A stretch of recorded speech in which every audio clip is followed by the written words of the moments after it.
Welcome everyone. Welcome to the Q&A on composition.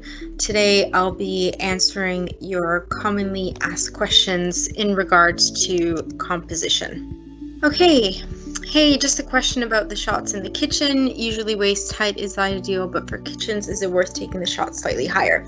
No, so we require the height to be same throughout the house.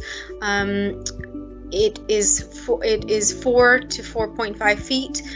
So what that means is for kitchens, you should be able to see just over the counter. You don't want to be too high because then you'll be looking into people's sinks and things, and that's not really nice. So yeah, just at about 4 feet, just so that you can see over the countertops. Would you be requiring the room to be tidied up, i.e. the bin, things on the wall? No, we do not require you to tidy up at all. The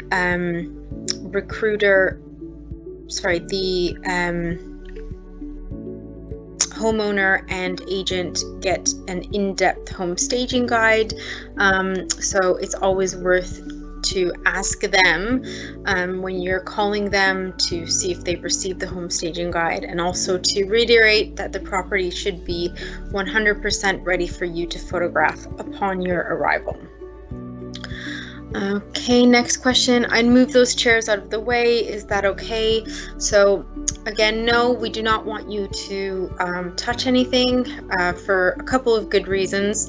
Number one, you are liable if anything were to break or be damaged. So we highly recommend that you do not touch anything.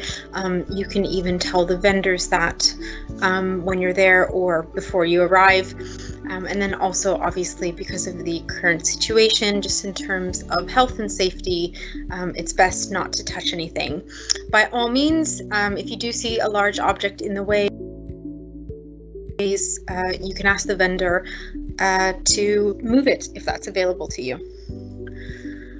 Okay, what is the best approach when shooting a very small flat/property with regards to reaching the 20 photo requirement? So this is a really great question.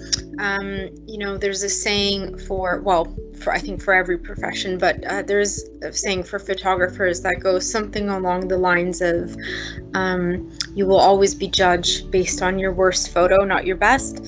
So just keep that in mind. Please do not take photos for the sake of taking photos.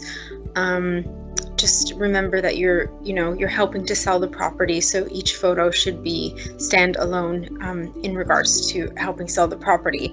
So if you are struggling to make the 20 in studios or a small one bedroom, which is quite common, then you are free to upload a few duplicates to make up that 20 requirement. Next question. Bathroom shots, smaller space involved. Toilet is on one side and the shower is on the other. What side or angle would you say is best? So I know bathrooms are notoriously the most difficult to shoot, especially because of the size, but what we recommend for every room also goes with bathrooms, which is take 2 to 3 photos of each room with different angles, and then you can sort of decide which the best angle is. So just play around with your composition, move around left, right, try and reach the furthest corner so you can get as much as you possibly can. If you can't fit if you can't fit the whole room and you have to compromise the toilet, I mean, a toilet is a toilet, so if there's a nice shower or bath, I would lean more towards focusing on that. Regarding reflections in images, would you never shoot without the flash, even if the camera lens and light allowed for it? No, so with every internal image we require flash. Many reasons for this. We have another workshop on flash if you'd like to take a look at that on our channel, but yeah, in terms of composition, when you're trying to deviate from getting reflections, then You know, again, moving left, right, even a millimeter or forwards and backwards can really, really help with that. Okay, is there ever a situation where you take an image straight on? Yes, absolutely. So with composition, what we do is, you know, stand at the furthest corner of the room, and then point the lens towards the opposite corner. So we're getting as much of the room as we can. If there's a situation where we're taking an image straight on, there are going to be situations like that. For example, living rooms, or perhaps smaller rooms where you can't get into a corner, or perhaps just images where kitchens, you know, where a straight on shot would look fantastic. So yes, I would say, again, play around with your composition. You know, taking an extra shot and seeing what it looks like is not going to do you any harm. However, I would say that if you are taking a straight on shot, always make sure that you are centered, you are completely dead center. So for example, if it's an image of a living room and you have a massive window in the middle of the shot, then make sure that you have exact equal amounts of wall on each side. So this can be done several different ways. The easiest way, I think, is to use your grid on your camera. Most people will have this in their live view. So if you use the grid, you'll be able to sort of centralize the composition. Okay, next question. Small bathrooms and ensuites. It's a feature of the house that people want to see, but individual pictures can be hard with small ensuites. Should we compose with the doors open to show, or close the door to separate the photo, or a separate photo? So yeah, really good question with ensuites. It's always difficult, especially when you're using a single source of light. So I would say have both. So do one photo with the door closed so that you get a nice shot of the room, but do one also with the ensuite door open if you can, to show that there's an ensuite there. Right, what if the tenant didn't clean and it's messy? Okay, so this is something that, you know, will come up from time to time in your career as a property photographer. Even if the tenants are aware that they should clean, somebody's idea of clean isn't necessarily somebody else's idea of clean. So if you can work around the mess, you know, in terms of composition, if you can get some of the mess out of the way just in how you frame the camera, and do, you know, sort of magic cropping with your lens, that's always really appreciated by the homeowner and the agent. If it's completely unavoidable and it's an absolute mess and you cannot work around it, and you believe that any photo you take compositionally will not be usable online, then please do call the agent right away and let them know. Then they'll give two options. They will either cancel, or they will say go ahead.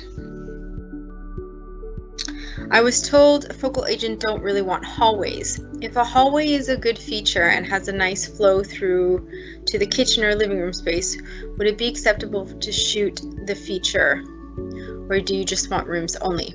Really good question. So hallways and stairs are always, you know, it's always going to be, for some properties, a challenge with composition. So generally we do say to stay away from hallways and stairs. But if you believe that it's a really nice hallway or stairs, please do take a photo of it. Again, just remember, you're showing off the property, you're helping sell the property. If you consider it a feature of the property, or perhaps if the vendor says that they want it because it's something that they will believe will sell, then definitely take a photo of it. I have seen it mentioned that rugs should be removed. Do we do this? No, again, it is not your responsibility to move anything. I don't know where you've heard that rugs should be removed, but rugs can be quite nice. So no, do not move rugs. Reflections in the bathroom, how to prevent, top tips, please. So, reflections in the bathroom are always going to be quite tricky. You have the mirrors, then you have glass. So again, you just need to play around with your composition, move forwards a millimeter, move back a millimeter, move to the right, move to the left, angle your lens, you know, point your lens a different way. Just try to play around with it, you know, don't rush it, spend some time seeing what looks good. Is it better to use a monopod or a tripod? Tripod. Always a tripod. On some websites, I have seen small bathrooms shot from the ceiling down towards the floor. Would you do this in a very small space? The quick answer is no. So all bathroom shots should be shot the same as anything else, at 4 feet and pointing forward, with no angle at all. So no. Okay, what should be done about personal, families, etc. on the walls? Do you blur them at once? Do you blur them would you blur them once we have submitted them? Sorry. Yes, so do not worry, any photos of people will be blurred. So just don't mind that, take as is. You don't need to think about composition for that. And last question, if it's not possible to shoot from a corner due to large objects in the room, would you stand in front of an object and still shoot corner to corner, or is it okay to shoot a room straight on if it means that you can get more in the shot? So I would probably still stand on the corner. Obviously it's hard to judge not seeing the room, but I would probably suggest to stand at the corner, just in front of the object, and get as much room as you can. Okay. Thank you all so much for joining. I hope this is helpful, and see you at the next Q&A. Bye.